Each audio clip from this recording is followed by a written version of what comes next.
Daku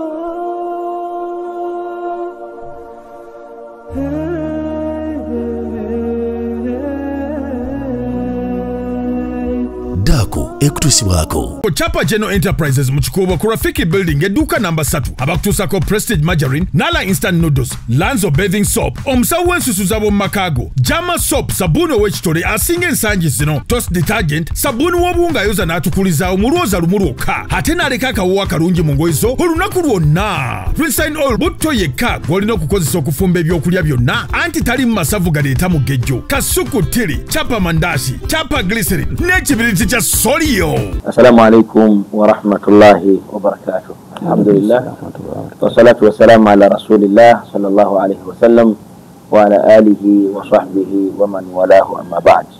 Tumtenda Allah tabaraka wa taala na matendo gonna amarungi amajjuhu muwujjuhu bwago tumsaba Allah subhanahu wa taala akirize tuli basimu kubyengera byonna katonda byatuwadde wakati mu kumusaba Allah subhanahu wa taala akirize nze naawe atuwangaze nga tuli mu bulamu obusinga okweyagaza tumusaba Allah tujuliye tumwogeddeko wakati mu kumusalira ekitiibwa nabbi waffe Muhammad sallallahu alayhi wasallam yayita mu byonna ng'alwanirira nze naawe tusobole okubeera abasiraamu.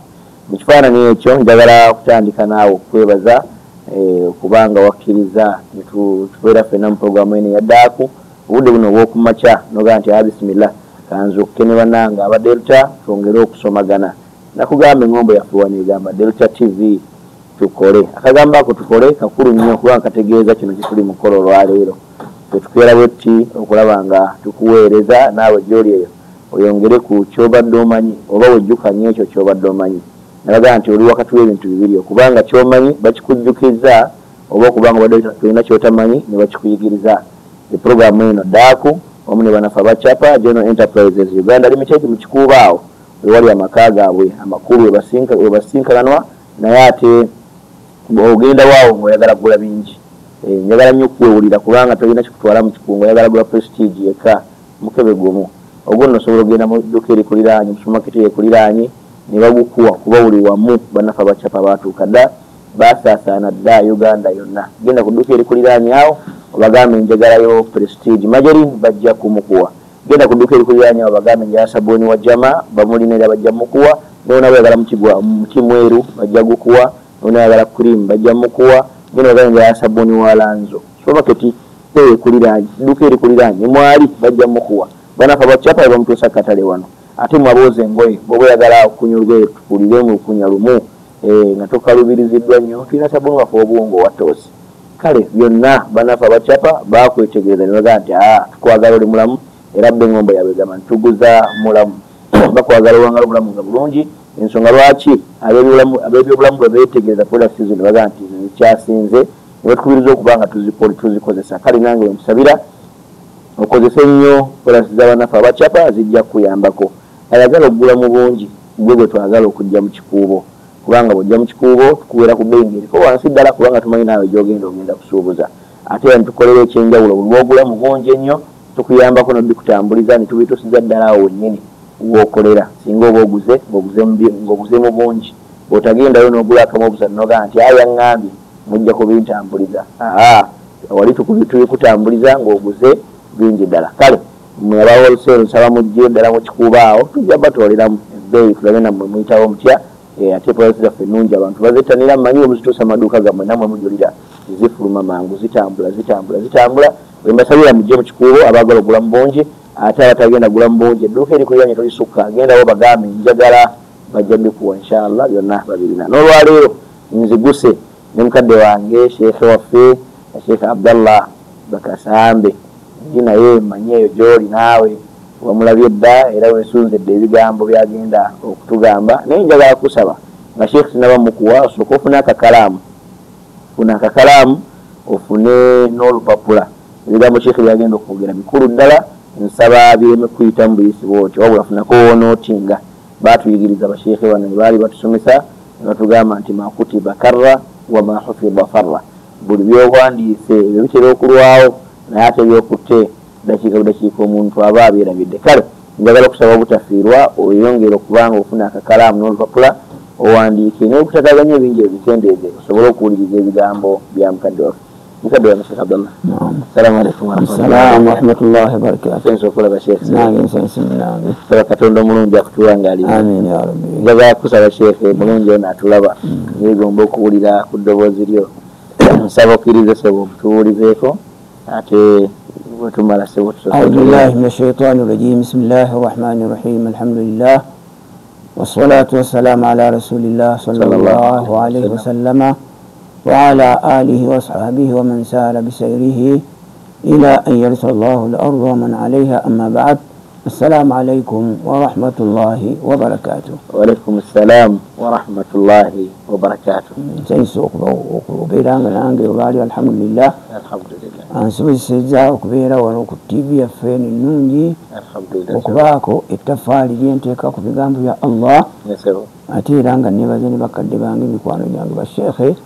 abakulu mulimu entakera okubeera nga ebigambo bya Allah bituuka ku bantu n'okusiima kampuni yaffe eyantakera ya Delta TV eyawaayo akaseera kano okubeera nga ebigambo bya Allah tubituusa eri abantu ebigambo by'omubaka sallallahu alaihi wasallama tubituusa eri abantu era ninzizaako okusiima muganda waffe n'okumwebaza alhaji Nasir Ssenyonga olw'okubeera nga yamanya ekigambo kya Nabi sallallahu alaihi wasallam. Nanga Nabi atugamba nti emaali maali yange nejjana ennyumba yange kati mukwate maali yange ate mugulemu ennyumba yange.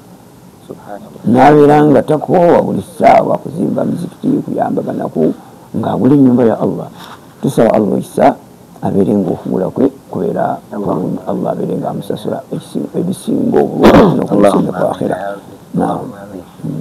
Sheikh waatyo bwatandise nga yeebazizza nnyo ddala banafe abadde mutya okubanga baatuwa chance eno naffe twogerereko wano ebigambo. Kale puroguramu ng'eno yeetaaga okuba nga yeebazibwa olwakadde kano tebatuwa akalungi. Sheikh neyeebaza ne banafe abacapa okuba nga bateekamu ssente mu puroguramu eno okulaba nga naawe gy'oli eyo otulaba. Sheikh Abdullah, sebo nga tumaze okusanyuka okulaba ku essanyu likyatuvuganye tusobola kutugwako naye lwokuba akadakiika tulina katono ate nga twegomba sebo okuyigako. Sheikh tusiibira mabaani ono alhamdulillah ennaku zigenze 10 yasooka lyayita neryokubiri neriyita kati tuli mu lino erisembayo tunatyo bituuka mu maka gyate era nayo tuweri ligenda. Tusaba Allah tabaraka wa taala tusobozesa okukola byonna byayagala ate era twesambye okukola byatayagala. Sheikh mbadde nsaba sebo tutangazeemu bonna abatufuddeeyo nyenyini ddala ku bulungi obuli mu kusiiba kubanga abantu basiibira mabaani abamu n'abamu basiiba nga basiiba kinyumo olw'okubalaba abantu bonna basiiba naga nti wainange kansiibe. Waliyo abalala basiiba nga mbeera talina kyakolaga nti amazaani waikammale gasiiba naye banaakiraba batya nga sisiibye nabo nabo bangi. Waliyo n'abasiiba ndowooza nga basiiba lwakunoonya Katonda akkirize nti so mbadde nsaba sebo Sheikh otuyambeko mu nsonga eyo. Bismillahir rahmanir rahim. Alhamdulillah wassalatu wassalamu ala rasulillah sallallahu alaihi wasallam. Mikwano gyange abatulaba era abatuuliza abalungi ekigambo kinene nnyo kino Allah subhanahu wa ta'ala kyeyatuwa oba kyatuwa okubeera nga twatuuka ku mwezi gwa Ramadan.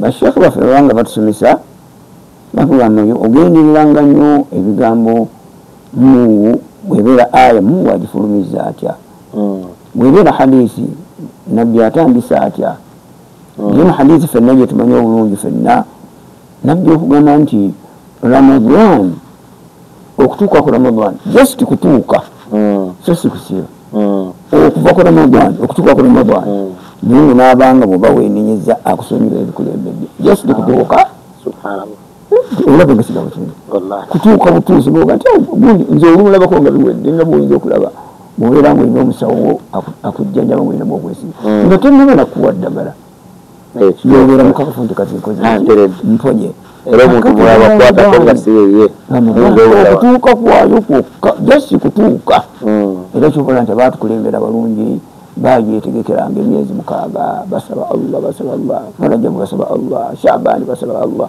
olw'obukulu bwa Ramadani kati Allah waffe okubeera nga gyetutuusaako ekyo kyokka osooka n'oweebaza nnyo Allah subhanahu wa ta'ala. Lwaki bameka batagituuseeko abagagga abapresidenti baani naye gwe nange mungu agikutuusizaako bifadlihi wa adlihi. Kati ekyo bwekimala okubeera bwe kityo nti oba okutuukako obutuusi kinene netufuna ate obujulizi okuva mu bigambo bya nabbi sallallahu alaihi wasallam. N'agamba hadiisi ya Ubaada bun Swamit nti ataakum Ramadan, abange Ramazani eze. Ramazani yerwa shahru baraka. Tukiraga nti okutuuka obutuusi kiri kyengera naye ate omwezi oguzze gwa baraka ani atayagala baraka sheekh? Anti mwatugera sante yetukidde tanyamata.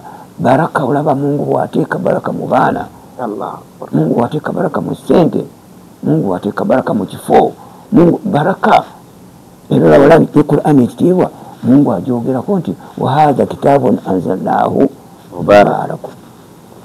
Ekivuga Makka omuntu akituuseeko egambika inna awwala baitin wudi'a linnasi lalladhi bibakkata mubarak. Allah baraka baraka kigambo baraka shekhe Mungu bawangazizzaako Katonda alhamdulillah Mungu tumebaza nti buli kitango kyakuteera baraka nibabeera baana gutuna nitwabadde musajja Mungu amusaasire sijja kumwogera linnya maama we yafuwa 8 mwaka gwa 8 taata we kani maama we bukyafu emyaka 45 taata we bukyafu emyaka 23 naye omwana yakoze amaka ga kitaawe ne maama we abataliiwo naye nga kiki omwana oyo wamukisa akyala wekitiibwa kuba nti tebaliwo.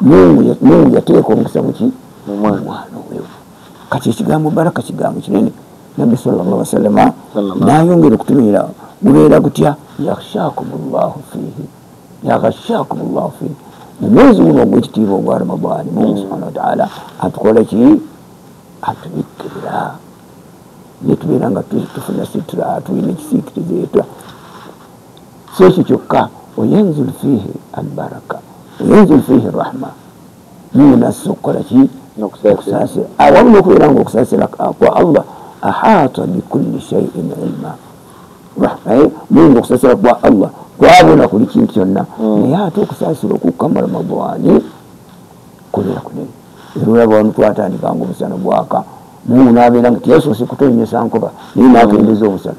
Oyinza okunjulira nti emabegakaawo enkuba ebadde tetonnya naye omusana bwe guzikiza ani abadde aguzikiza? Mwenyezi Mungu. Baraka ya Ramadani. Kakati bugenza okutuka enkuba ate etonnya etonya ate enkuba eya baraka. Era olaba enkuba eyo Mungu yogerako nti anzalna mina samaa'i maa'an mubaaraka. Ramadani buli kimu kiriko baraka.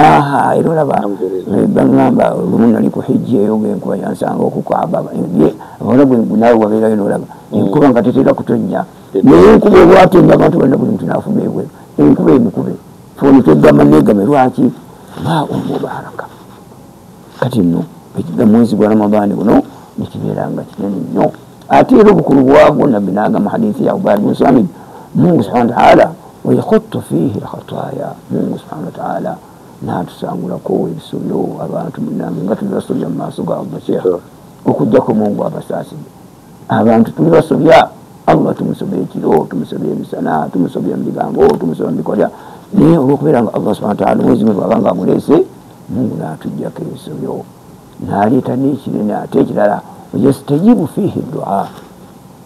Mungu subhanahu wa ta'ala n'akola ki n'atwanukula nnyo era wano nkubiriza omwoyo gwange n'emyoyo gyaffe na bannanga abandaba muyitirize nnyo okusaba Allah subhanahu wa ta'ala. Lwaki guno mwezi gwakwanukulwa wawamu okubeera nga Allah subhanahu wa ta'ala ayanukula mu byezi emirala tulaba era Allah nabbi sallallahu alaihi wasallam bw'atugamba nti olunaku lw'ejjuma fihi saa'atun al-ijaba n'essaawa yanyagimanyi eryebera buseera ki wadde abayivu bagezaako okutaafula ebitabo n'obwongo bwabwe nti esobola okubeerawo bayina al iqama wal adani nga tusobola oba oluvannyuma lwa asuli nebyo neyalinga ijtihaadi naye ngaessaawa y'okwanukula tekola ki temanyiddwa. Kati saatul ijaba tewali agimanyi naye omwezi gwonna gwaki gwakwanukula. Tugezeeko nyo baganda bange okubeera nga tusaba Allah subhanahu wa ta'ala. Kati byonna olw'okubeerawo yanzuru Allah ila tanafusikum. Bwe tumaze okutegeera nti mwezi guno mulungi Mungu subhanahu wa ta'ala mwezi gwa baraka, mwezi gwa kisiikirize, Mungu wakutusangulako bisobyo. Mungu nabeeranga yanzurullah ila tanafusikum, Allah n'abatunuulira abantu maze okubitegeera ebyo muvuganyiza naki ewa Allah, muvuganyiza na kusoma Qur'ani, muvuganyiza na kuwaayo, muvuganyiza na kweyisa bulungi, muvuganyiza naki, kubanga obulungi bwo bwonna tetujja kubufunira tubufunanga olina kyokozeemu tanaafusu. Omusajja omulala ayinza nga nti anze Ramadani weetuuka nina okubeera nga nsoma khatima 3 buli wiiki, nina okusoma khatima okoze bulungi. Ramadani nze weetuuka nze ekiseera kyonna ekyekiro nja kubeera nga ndi Mungu wange. Ramadani nze weetuuka era olaba banyumiza nti amawanga agamu amalala wali kumpi waffe mu Kenya wano, Ramadani weetuuka bwe batabeera mu kusaala babeera mu kusoma ilimu, baggula elaamu abo, baggulako amaduuka gaabwe kaseera katono essaawa 11 12 kugula nnyaanya na butungulu, naye ng'omwezi gwonna bagumyusa nga banoonya ki attanaafusu ila Allah, okuvuganya ebyani eri Allah subhanahu wa ta'ala.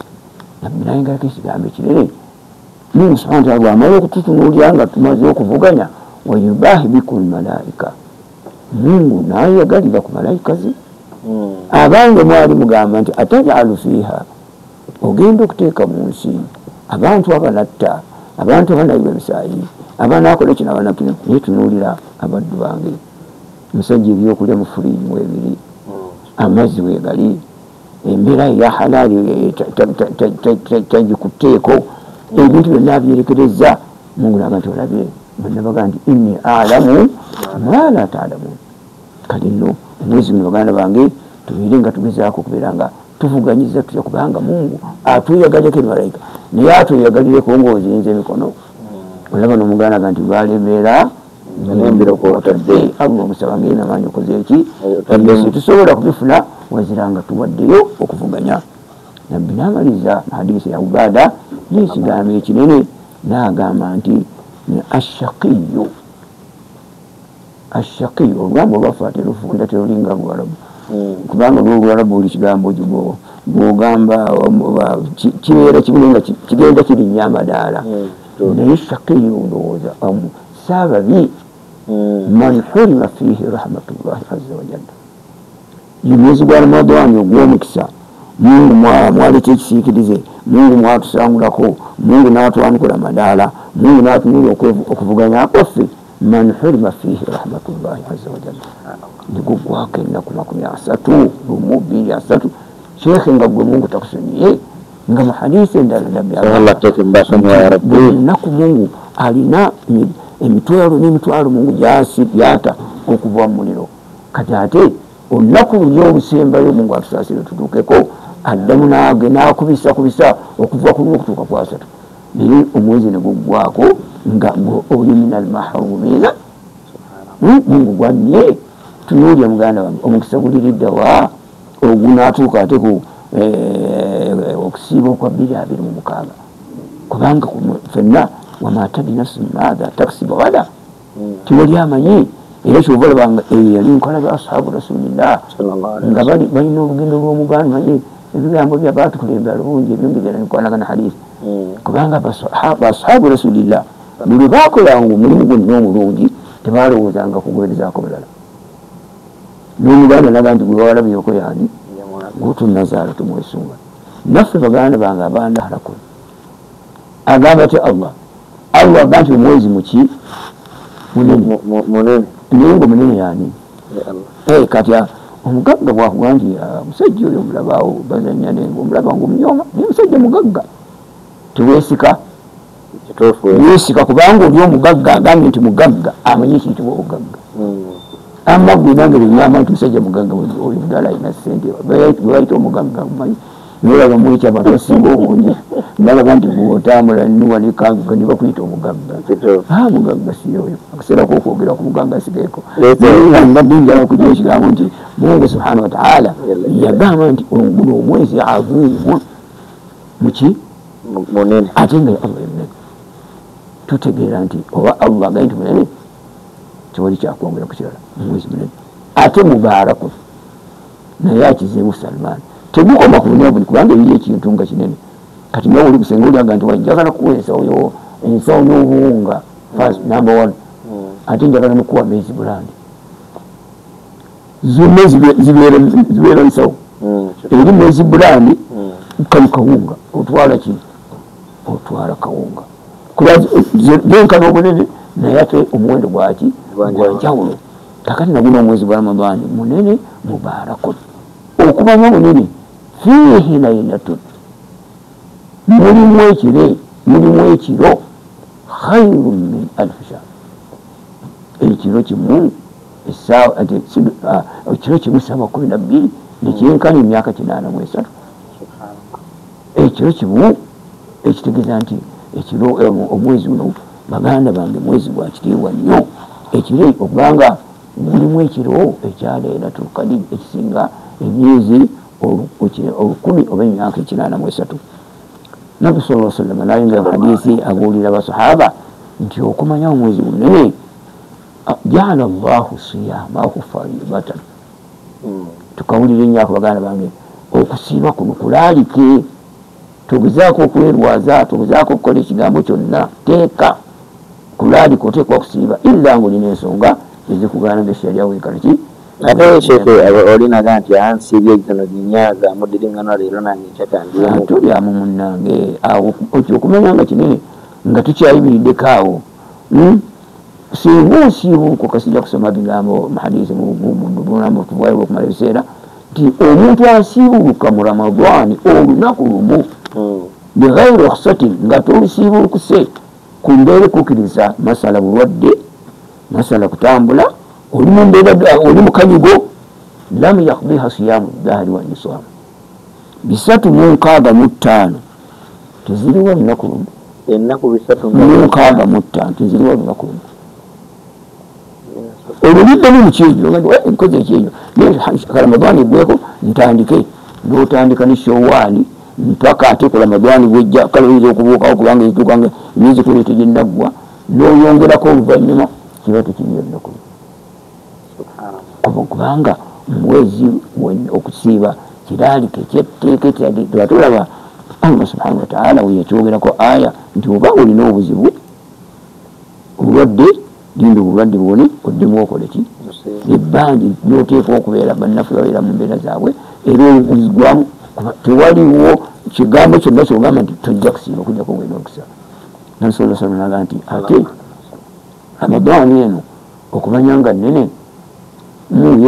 binaga nti wajaaltu qiyamuhu nze ate nenfuula okuyimirirako ekiro nga tatawaan wa qiyamu lailihi tatawaan okusibako kwatteeka oteekwa kusiiba naye ate okuyimirira ekiro sunna naye nga sunna enkakafu era sunna baganda bange gyenkubiriza omwoyo wange n'ebeja ffenna okujjako nga olemeddwa bulemwa kigambo kiri nabbi okugamba nti man salla khalfa al imam bw'osaalira emabega wa imaamu nemusala tarawihi yammwe musaddira akamunaana musadde 11 kubanga awo ate tuwagenda ne watutawanya sheekhe ne watawanya abantu awamu ne watawanyiza bwereere ate ffe tusala 11 tusala 3 tekiriiko genda osoma ebitabo eneeno ja kusanga basalanga na 36 etarawiya genda mwisome bakita attaaju lusufi ahadithi rasul basalanga na 36 basalanga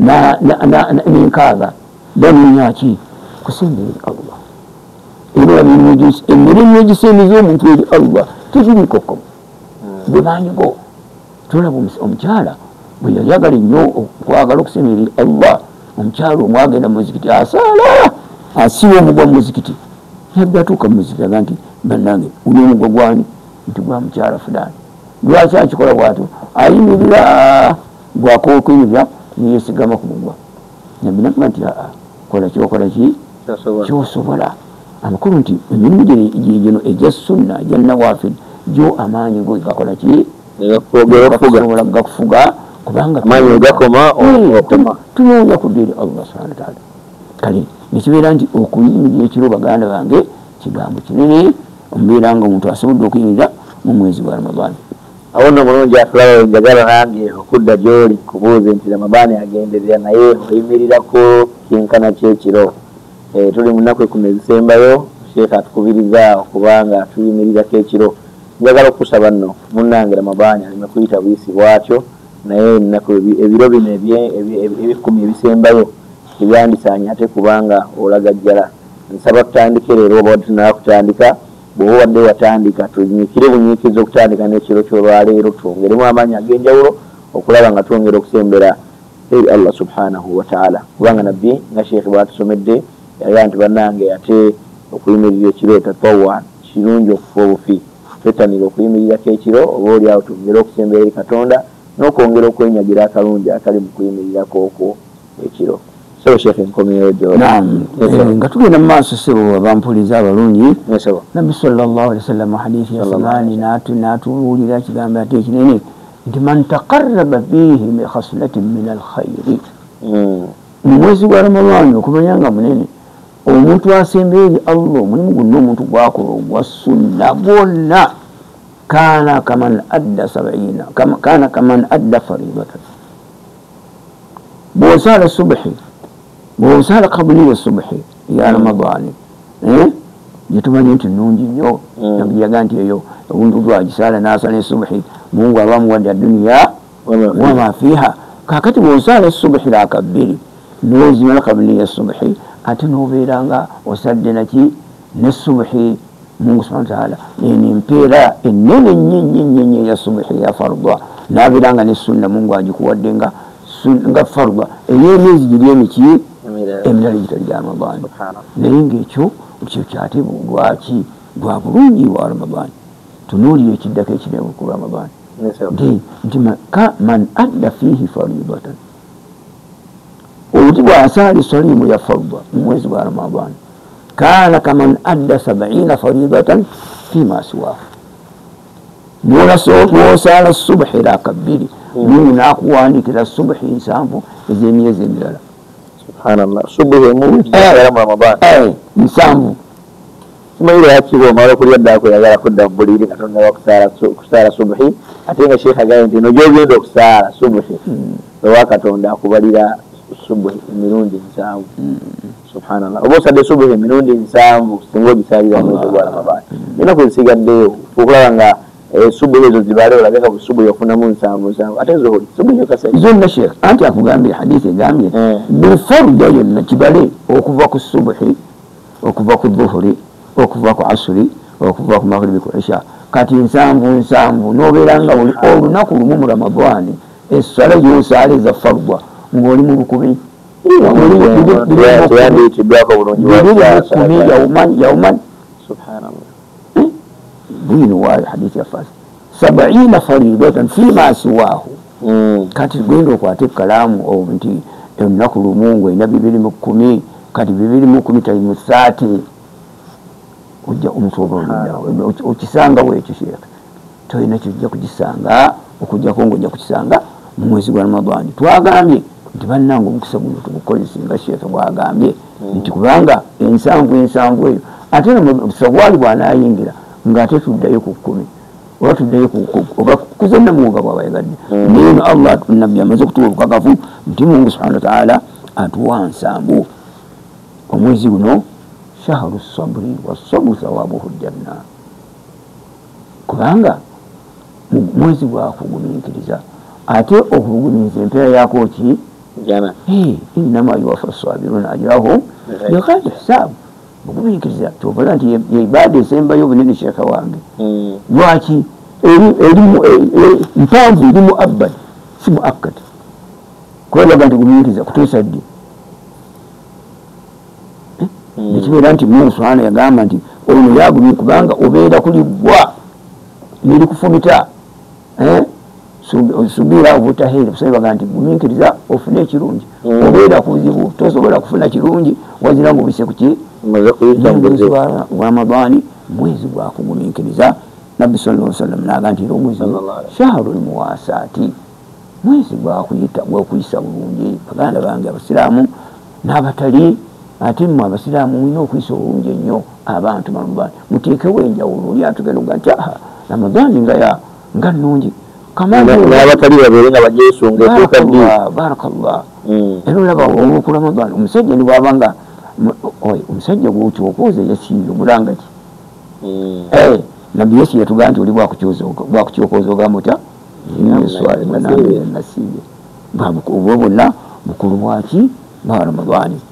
Okuyisa obulungi okwo Allah subhanahu wa ta'ala n'abeeranga omwezi guno akutukubiriza nnyo nnyo ne mubeeramu era ekinene man fattara fihi saiman singa buli mungu amusobozesa n'akuulira omuntu kana maghfiratan lizunubihi wa itqu raqabatihi min annar. Mungu n'akutulya ensingo y'okuva mu muliro, Mungu n'amusonyiwa. Asiibulidde omuntu okusiibulira omuntu ate ekyo bannange bampuliza n'abandaba kirimu emirundi ebiri kitera okutawaanya abantu okusiibulira omuntu kubanga Mungu yatuwadde ekipimo liyunfiq dhu sa'atin min sa'atihi. Omusajja bw'obeeranga obusobozi obulina munno osazeewo okumusiibulira genda ojjuza emmeeza buli kakulya konna okateekawo omusajja anoonye watandika nga takola ki obusobozi obulina. Era ekyo abannabbi bamala okwogera ekigambo ekyo basahaba bonna be batyo bakitegeera nti okusiibuluza omusuubula omuntu alina kujjuza mmeeza. Nebonga nti ya Rasulullah ffenna tulina mukisa ogwo kugula nnyanja nkoko nsiike kule biki mutabani wange muyita jawusibuteeka mama akuyisa jawusibuteeka taata yampisinga obungi tekuliko nnanga nabbi naga nti man fattara fihi saiman omuntu asiibulula omuntu mu Ramadani ala shurbati ma'in maazi gokka au muzawati labanin oba mulu gw'amata kyoba omuwadde au tamuratin oba ntende etya Mungu subhanahu wa ta'ala akuwa empere. Awo kyenjagadde banange tukitegeere nti gwasobola okubaako akatono kowa muno kakole. Era olaba alhamdulillah mu Uganda kyeka ffe twasibira emyaka giri egy'okujija enkaaga essuna eno eriwo nga teriiwo naye bannayuganda baagigula nnyo era mbakubiriza bonna okubeebaza buli muzikiti wonna kati gukola ki gusiibula kyafuula ate ne kyeke njagala n'okubawa abaana bana bampuliriza ekyo kukola bukozi nniya. Ffe tulina omuzikiti erieke wa Mambo tumaze kati emyaka 6 nga tukikola naye tugenda okutuuka kyeke nga situlina byakusiibuluka byannaku tubeerawo ennaku 2-3 naye zigenda okutuuka mu 10 nga buli muntu yeekutta olunaku.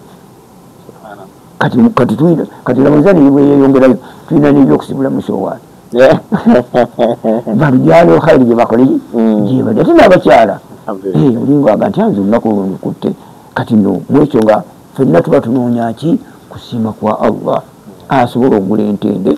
Sheikh nakirabako lumu e Madina eyo okumanya nga ekigambo ekyo kinene bwe basomera okimanyi Abawarabu e Madina babeera ne ploti ezakukola ki ez'okusiimula abantu era bagenda bakwogereza okuva eri era bw'otuula wano bwategese awulira essanyu byatusiibudde mu kifo kyaffe nga tutudde naye awo entende ziri awo nebirina bw'obimanyi. Kati nange nga mukola akakodyo nga nkwata entende yange olaba Allahu akbar Allahu akbar nemuteeka entende mu kamwa omusajja yasanyuka olukusanyuka nagamba omusajja omufiriko ono kati ate yanga bulidde ono ekigambo kinene nnyo bannange abalina obusobozi okubeera nga obulamu maaso awo sewonze okusingira ku kyendaba mu bannayuganda kye bategedde nnyo ekigambo okusiibulanga ebiri mu Bawarabu inshallah myaka egijja zigenda era amanyize nina nze ekyange nze Abdullah kyesitaagala muntu omuntu akoze obulungi saagala nnyo kumwogerako njagala nnyo okumukweka Mungu aba akimanyi. Nze nina mukwano gwange muya eryaŋŋamba ekigambo ekimu gwamusaasire agenda e Makka genda katono n'akomawo nga kiki ekimukomyawo asiibulire ku bantu. Mungu yampa nti busobozi okusiibula abantu kati ati lwakigenda eri bansiibula Bawarabu agenda ngakola omulayizi ebisooka ngajja naye nga kusiibulira ku bantu kubanga baganda bange abaana bana bampuliza empeera nnene nnyo ez'okusiibula munno aba asiibye. Nabi sallallahu alaihi wasallam n'agamba nti kumanya nga omulimu guno omwezi guno gwa kitiibwa man khaffafa an mamlukihi bannaffe abalina bye bakozesa abakozi baabwe olw'obukulu wa Ramadani. Nabbi agamba nti omukozi wo okuwa Ramadani ekitiibwa abadde annyuka essaawa 10-12 noga nti kati tujja kunnyukanga 8 kubanga ziki Ramadani kana maghfiratan lizunubihi.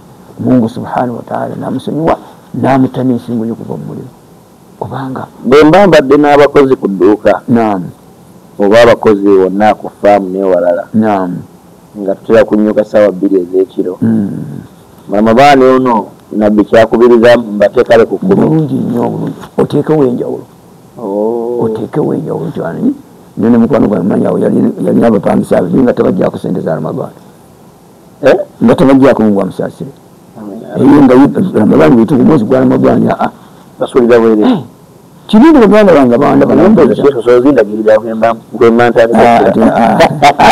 zadda mutalika okumanya nga omuntu okuba Ramadani ekitiibwa kinene kinkikiza ekyafaayo nakisomako nga Mungu subhanahu wa ta'ala omusajja wangala nga majusi ng'asinza muliro ng'akola ki naye ng'awangalira mu basiraamu awangalira mu basiraamu naye ng'awa ekitiibwa obusiraamu kati lumu asinga n'omwana we ng'ali emmere mu kisiibo kubanga ffenna nibadde nga toli wakusiiba emmere ogiriirawa bw'obeera nga oli musiraamu omwami oli mulwadde oba mukyala mulwadde emmere agiriirawa oteesittaza abantu musajja asinga n'omwana we ng'ali emmere mu kisiibo emisana n'amukangavvula tamanyi tuli mu ggwanga ly'abasiraamu abasiraamu basiiba n'obeera ng'oli emmere Mungu ajjuliza omusajja amala okumujjula sheekhe w'ekitundu ekyo yali musajja musiraamu yafa tasiraamu anti nkunyumiza oyagala liyiika mukwewuunyese amala okufa amulaba omumba walimba ekitundu mukwano gwa Allah n'omusajja ali mujana bima adrakta hada owange Pawulo wayiguudyani bima adrakta hada kino wakifunye otya naga nti nze kino Mungu yakimba olw'okunywa Ramadani Mungu akramani bishahada inda al-maut ekiseera ky'okufa bwe kyatuuka Mungu anaatera okuzira mu nsi Mungu nanjakiza shahada kubanga nga bwe tukimu mu hadithi singa man kana akhiru kalamihi la ilaha illa Allah dakhala aljanna era nga bwekimanyi nti omusajja sahaba yatta omusajja bwe yatta oluvannyuma nga baali mu lutalo omusajja ono akyogedde lwaki lwakubeera nti abadde ayagala kuwona kitala nabbi amugamba atya ashaqaqta sadrahu otegedde ekiri mu mutima gwe omusajja yogedde la ilaha illallah ebyobya naani ne Mungu we kakati musajja Mungu amugabira shahada lwakugonza Ramadani nayingira ejjana kakati no baganda bange abaana banampuliza Ramadani kigambo kinene era ekyetaaga okukuuma okumanya nga kinene Mungu nga tukimira Buluganda twatandika ne 10 eza rahma tubadde ne maghfira makkati kati tuli mu ituku minan naari kubeera nti nkubiriza omwoyo gwange n'emyoyo gyaffe ffenna okubeera nga bannange tusaba Allahumma atiq riqabana Allah waffe ensingo zaffe n'ensingo z'abakadde baffe n'ensingo z'abasiraamu bonna mu nsi kubanga Allah kimukolako obanga atwadde ensingo zonna alisi kulusagandise nga ffenna tukuŋŋaanira mu lusozi buli muntu naga nti nze njagala bwa pulezidenti nze njagala kuba byennafuye emitiyaani owadde sowulahu naye naatakola ki nkagwesaako gemazzi agajjira ku mpiso giteeke mu mazzi otuzzi otujjira ku mpiso tebikendera ku bugagga bwa Allah kakati baganda bange tubeeramu naye Mungu nansomera okusaasira kwa Allah tekuliiko ki tekuliiko kikomo tusigazzaawo dakiika 3 tukoze bulungi kati tumalize n'ekigambo ekino ekinene nabi sallallahu alaihi wasallam hadithi agamba nti istakthiru muyinjiwaze muyitirize fiihi mu mwezi gwa Ramadani 4 khiswani ensonga ki twakyogedde ku ntandikwa nti ogeriranga nnyo ebigambo nabbi bwabyogera nabbi agambye nti tutiyitirize okuyitiriza olina kukomawa tekuliko kkomo tuyitirize nnyo okwogera ebintu bino bina ate ebintu bino bina Allah abyagala nnyo biwulira ebibiri yombyogera Katonda byagala nnyo ebibiri fe abantu tubyagala nga batabyagala yanaku byakasimu birwa Allah byayagala al-istighfar Mungu ayagala nnyo kubeera nga tukola ki nga tumwegairira olaba wa Mungu subhanahu wa ta'ala hadisi gye tumanyi obulungi Mungu essanyu lyalaba nga omuntu amwegairidde lifaanaganangako omwana ng'avundiddwako maama we mu lutalo abadde ayonka n'agenda tamanyi waalida naye bugenda okukeera ekyangu omwana akoze eki lyessanyu Allah subhanahu wa ta'ala lyafuna nga tumukoze eki tumwegayiridde. Allah ayagala nnyo okumwegayirira. N'ekyo ekubiri Allah ayagala nnyo shahada. Kyeyava agamba nti nabbi sallallahu alaihi wasallam nti la yazaalu omusajja bw'agenda n'abaga nti ya Rasulallah ebyobusiraamu nga bikalubo neze nkola etya la yazaalu lisanuka ratban min dhikrillah. Gwe buli ssaawa inabeera ng'okola ki Allah subhanahu wa ta'ala. Allah ayagala nnyo okumwogerako. Ebibiri twagala ffe abantu fanasaluhu aljanna.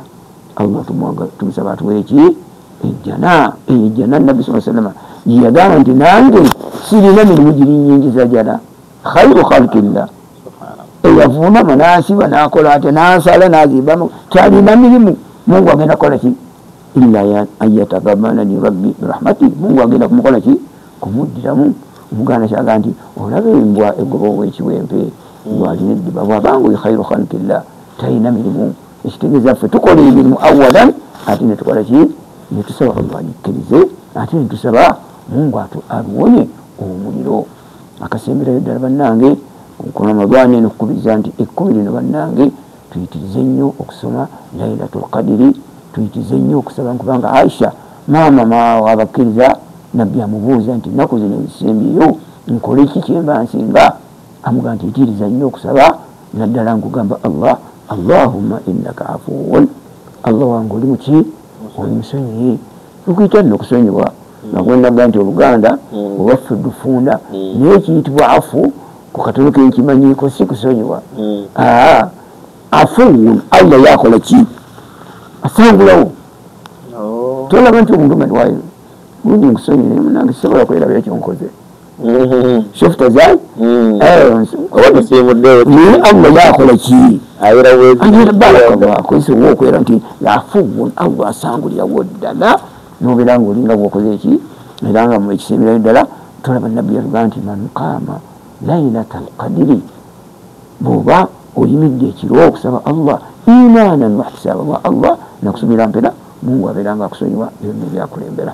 Nsaba osingulira abalungi abatulabye nabo olina gw'otumira ababiri abasatu nako kayitaawo bannange nsibula nga ntumira mukwano gwaffe Haji Rashidi, ntumira bahajati bange, ntumira baganda bange famire yange ya mugenzi Abdulrahim Bakasambe, ntumira bashekhe bange, ntumira mikwano gyange, ntumira naddala shekhe wange bashekhe bange babiri abakyaliwo abafa Mungu abasaasire, shekhe wange Abubakari Musoke ne shekhe wange Sulaimani Mundu mufti abasiraamu bonna abantu bonna Mungu atuwa obulungi bwa Ramadani ffenna. Abadde mukadde waffe Sheikh Abdallah Mpima Bakasambe gyetutambudde naye mu programu yaffe eno eyaddaako. Njagala okubawa obweyamu inshallah maasaawo ngenda kumuwuliza kuba nange ebigambo byempomedde ddala. Mukadde wange sobo tweyanzeeyo saba Katonda omulungi akutusiime. Nze Matova Shirafu bazanya n'engo ku lwa Delta TV yonna mukoze ne munnange Brenda Nakakande maama wange yabadde ku kamera ate mu control eri jjajjange Amani Lutankome. Kale saba Katonda omulungi akunkuumire tusikagana olw'enkya. Assalamu alaikum wa rahmatullahi wa barakatuh.